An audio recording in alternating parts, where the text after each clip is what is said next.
कोरापुट जिला बोरीगुमा ब्लॉक अंतर्गत बिसिंहपुर ग्रामर सफल चाषी तपन कुमार पंडा निजर पारंपरिक धान सहित स्वादिष्ट प्रोटीन युक्त धान अमल कर जड़े सफल चाषी भाव में भारत सरकार सम्मानित होई कोरापुट जिला गौरव आनिछंती।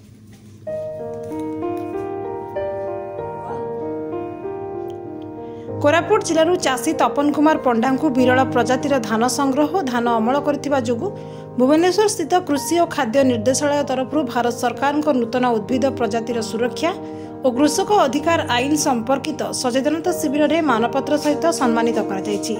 श्री पंडा बहु वर्ष धरी विभिन्न धान चाष सहित विभिन्न पुराना प्रजातिर धान बिहन संग्रह कर चाष करुछंती। चलित वर्ष 2 प्रकार विरल प्रजातिर देशी धान कर सफल होइतिबा से कहिसंती। सुस्वादु युक्त पुराना पारंपरिक जबा कुसुम नामक पुराना धान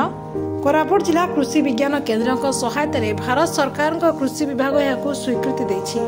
एवं स्वर्णांजलि नामक धानर चाउल प्रोटीन परिमाण 12 थिबा सह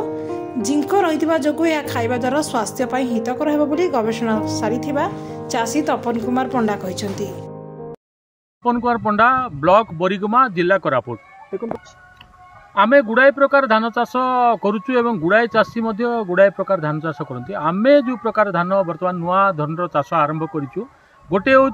प्रोटीन युक्त धान एवं आउ गोटे हूँ तुम स्वादिष्ट बासना युक्त जोटा सेंटर राइस 2 प्रकार धान आमे चाष करुचु। ये जो स्वादिष्ट जोड़ा बासना युक्त सेंटेड राइस कथा आपन जो उत्थापन करिसेंती माने आमे जो चाषटा करिचु ता ना होची आपनकर जबा कुसुम। ये गोटे लिक्टी माछी जो आमर पारंपरिक धान थिला चाषी मान परे जो लिक्टी माछी भलिया धान बहुत स्वादिष्ट ये चाउल। ये आपण माने खुशी हेबे सुनिकी भारत सरकार बर्तमान नुआ प्रकार गोटे आईन आनिचंती उद्भिद प्रजातिर सुरक्षा एवं कृषक अधिकार आईन। ये आईन माध्यम रे गुड़ाए चाषी मानक पाखरे भारतर गुड़ाए पारंपरिक धान थिला एवं से धान सब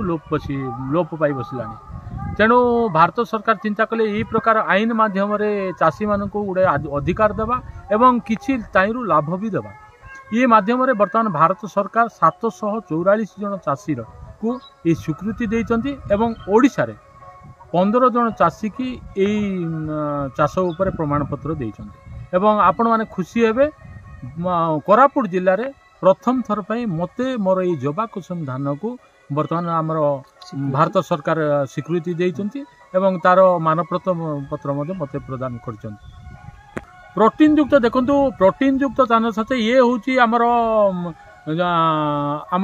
अछि विद्याधरपुर कटक रे जो अछि धान जातीय धान गवेषणा केन्द्र अछि सी आनिकी आमको ये बिहनटा आमको जोगैछि एवं सी तार विकसित कला परे आमर जीव विज्ञान संस्था भुवनेश्वर सी आमको ये धान आनिकी आम पाखक घर पाखक आनिकी पहुँचेला द्वारा ये कौन बिहन देला आम गत वर्ष आम आरंभ करूँ बर्तमान आम बहुल भाव में आम चाष करूँ। ये धानर विशेषत्व हूँ आमर जो धान अच्छी आमर साधारण जिते प्रकार धान अच्छी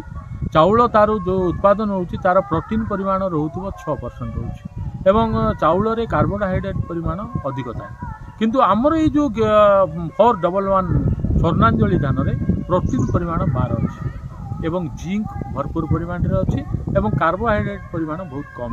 रोची। तेणु या खाइबा पे बहुत स्वादिष्ट अच्छी एवं मु भावुची आगामी दिन रे जदि याको बहुल भाव चाष हो पार अंचल भितर आमर जिला भितर ताले मु भावुची चाषी मानकर बहुत उन्नति हो। प्रोटीन युक्त बहुत सुंदर कथा आपण उत्थापन करिसंती। ए जिंस आगामी दिन रे निहाती रहिबा दरकार सरकारी तरफ जदि प्रोत्साहन न मिले ताले प्रोटीन युक्त चाउल धान चाष आम भितर ही सीमित रही आकु आपण माध्यम रे मु एतिकी निवेदन करुच्ची सरकारी स्तर रे जे माने भी अधिकारी अच्छी किंबा कौनसी प्रकार संस्था अच्छी आकु गोटे विराट दायित्व भाव में नियंतु। ये जो धान चाष बहुल भाव में जमी हो पार आर कि प्रचार प्रसार हो पार आग को परब अच्छी से मंचर किपर सुजोग मिल एवं लोकों को किपर गुड़ाए चाष की बिहन सुविधा हो पार हेले कौन आर बहुत परिमाण रे चाष हेब सहित द्वितीय कथा ये जो चाउल उत्पादन हम बहुल परिमाण रे चाष है ताले माँ मनकर जो आगामी दिन रे जो अंगनवाड़ी गर्भवती माँ मान को खाद्य दिया पिला मान को जो खाद्य दिया आहार केन्द्र मानकर जो खाद्य दिया ये चाउल जदि व्यवहार करेंगे मु भावुची समाजर एवं चाषी मानकर बहुत मंगल हम।